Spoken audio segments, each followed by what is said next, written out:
누가복음 15장 11절에서 24절입니다. 또 이르시되 어떤 사람에게 두 아들이 있는데 그 둘째가 아버지에게 말하여 아버지여 재산 중에서 내게 돌아올 분깃을 내게 주소서 하는지라 아버지가 그 살림을 각각 나누어 주었더니 그 후 며칠이 안 되어 둘째 아들이 재물을 다 모아가지고 먼 나라에 가 거기서 허랑방탕하여 그 재산을 낭비하더니 다 없앤 후 그 나라에 크게 흉년이 들어 그가 위로서 굶주한지라. 가서 그 나라 백성 중 한 사람에게 붙여 사니 그가 그를 들로 보내어 돼지를 치게 하였는데 그가 돼지를 먹는 주염염으로 배를 채우고자 하는데 주는 자가 없는지라. 이에 스스로 돌이켜 이르되 내 아버지에게는 양식이 풍족한 품꾼이 얼마나 많은가 나는 여기서 주려 죽는구나. 내가 일어나 아버지께 가서 이르기를 아버지 내가 하늘과 아버지께 죄를 지었사오니 지금부터는 아버지 아들이라 일컬음을 감당하지 못하겠나이다. 나를 품꾼의 하나로 보소서 하리라 하고 이에 일어나서 아버지께로 돌아가니라. 아직도 거리가 먼데 아버지가 그를 보고 측은히 여겨 달려가 목을 안고 입을 맞추니 아들이 이르되 아버지 내가 하늘과 아버지께 죄를 지었사오니 지금부터는 아버지 아들이라 일컬음을 감당하지 못하겠나이다 하나 아버지는 종들에게 이르되 제일 좋은 옷을 내어다가 입히고 손에 가락지를 끼우고 발에 신을 신기라. 그리고 살찐 송아지를 끌어다가 잡으라. 우리가 먹고 즐기자. 이 내 아들은 죽었다가 다시 살아났으며 내가 이러다가 다시 얻었노라 하니 그들이 즐거워하더라. 아멘. 오늘 성경에 보니까 어떤 사람에게 아들 둘이 있었습니다.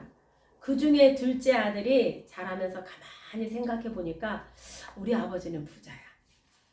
어차피 아버지가 돌아가시면 그 재산은 우리 거가 된단 말이지. 그러면 굳이 아버지한테 이렇게 막 간섭받고 잔소리 들으면서 살 필요가 없겠네. 이 집을 떠나자. 그래서 내 마음대로 한번 살아보자. 이렇게 결심을 하고 아버지께 갑니다. 아버지 재산 중에서 내게 물려줄 거 미리 주세요. 이 말은 어차피 아버지가 돌아가시면 그 재산 우리에게 물려줄 거잖아요. 그러니까 미리 땡겨주세요 하는 겁니다. 아버지 입장에서 보면 제 생각에는 아니 이 버르장머리 없는 놈 좀 보소. 요놈이 내가 어디서 죽기만 바라는 놈 아니야? 기가 막혔을 것 같아요. 애지중지 키워놨더니 이놈이 나를 보고 뭘로 보고 이러는 거야. 아휴 내가 자식 잘못 키웠다 하는 생각이 들지 않았을까요? 그런데 아버지는 아무 소리도 하지 않고 재산을 정리를 합니다. 그래서 이게 네 몫이다 하고 줍니다. 이 아들은 재산을 정리를 싹 합니다. 현금으로 했다라는 거죠. 그래서 싱글벙글 해가지고 먼 나라로 떠납니다. 돈이 많으니 이제 아버지 없이 혼자 살 수 있겠다는 생각이 들어서 얼씨구 좋구나 하고 먼 나라로 떠난 것 같습니다. 자기 힘으로 번 돈이 아니기 때문에 이 아들은 돈을 다룰 줄을 몰랐어요. 그래서 말씀에 보면 허랑방탕하게 그 재산을 낭비했다고 했습니다. 우리 친구들 같으면 다 어디에다 썼을 것 같아요? 네, 아무래도 먹고 마시고 옷 사입고 또 친구들 만나서 한턱 쏘고 그리고 또 오락에 많이 썼을 것 같아요. 네, 물론 투자도 한다고 했겠죠? 돈 귀한 줄 모르고 벌기는 어려워도 쓰는 것은 순삭이죠. 그냥 한순간에 그냥 다 써버립니다. 이제 이 탕자도 돈을 다 써버렸어요. 이제 창피해서 부모를 볼 면목도 없어요. 그래서 집에는 못 갑니다. 그런데 때마침 흉년이 들었어요. 흉년이 들어가지고 먹고 살 수가 없는 겁니다. 그래서 그 당시 최악의 직업, 돼지 치는 일을 합니다. 그런데 주인이 먹을 것도 제대로 안 줬나 봐요. 먹을 게 없어서 돼지가 먹는 쥐염 열매로 배를 채우고자 하는데 그나마도 주는 사람이 없어요. 결국은 굶어 죽을 지경까지 생긴 겁니다. 음식물 쓰레기통에 담긴 음식물은 돼지나 먹거나 가축 사료로 만들거나 퇴비를 만드는 데 씁니다. 지금으로 말하면 그 음식물 쓰레기통을 뒤져서 먹고 살고 싶은데 그나마도 주는 사람이 없다는 거예요. 진짜 얼마나 비참합니까? 가만히 생각해보니 탕자가 우리 아버지 집에는 양식도 많고 일하는 사람도 많은데 그럼 나는 우리 아버지의 자식으로 살지 않고 그냥 품꾼으로 여겨주면서 살아라고 하면 안 될까? 그래 아버지한테 가서 잘못했다고 빌자. 내가 하늘과 이 우리 아버지한테 잘못을 했으니 그냥 나를 품꾼으로 막 써주세요 하고 가서 빌자. 먹고만 살 수 있게 해주세요 하고 빌자 하고 하는 마음으로 이제 어쩌지도 집으로 갑니다. 아들이 고향집에 그 사시는 마을로 다가서는데 아버지가 멀리서 봅니다. 건들건들 오는 모습이 오메 내 새끼 아니여. 부모는 멀리서도 뒤통수만 봐도 내 자식인 거 알아보잖아요. 멀리서도 걷는 폼새만 봐도 내 자식을 이제 알아봅니다. 탕자의 아버지는 바로 그 알아본 거예요. 아이고 내 자식 탕자네 하고는 달려가서 껴안고 입을 맞추고 행색을 보고 야단도 안 쳐요. 그냥 사람들한테 죽었다가 다시 살아난 내 자식이 왔다고 하고 막 잔치를 벌이고 난리를 합니다. 이것이 바로 우리 하나님의 마음이에요. 자, 우리는 돌아온 탕자에게서 하나님이 준 축복을 살펴보겠습니다. 첫 번째, 탕자는 공동체, 가족의 회복이 이루어졌습니다. 아버지가 우연히 나갔다가 아들이 오는 것을 봤을까요? 제 생각에는 아버지는 집 나간 자식을 항상 기다리셨을 것 같아요. 우리 하나님도 집 나간 자식을 기다리는 심정으로 우리가 회개하고 돌아오기를 기다리고 계십니다. 탕자 아버지는 그렇게 매일같이 나가서 기다리다가 어느 날 익숙한 모습을 보았을 것입니다. 그리고 망설임이 없이 내 자식이네 하고는 뛰어가서 목을 껴안고 입을 맞춥니다. 유대인들이 입을 맞추는 것은 무슨 뜻이냐면은 하나의 공동체의 일원으로 받아들인다라는 뜻입니다. 고린도전서 16장 20절에 보면 모든 형제도 너희에게 문안하니 너희는 거룩하게 입맞춤으로 서로 문안하라.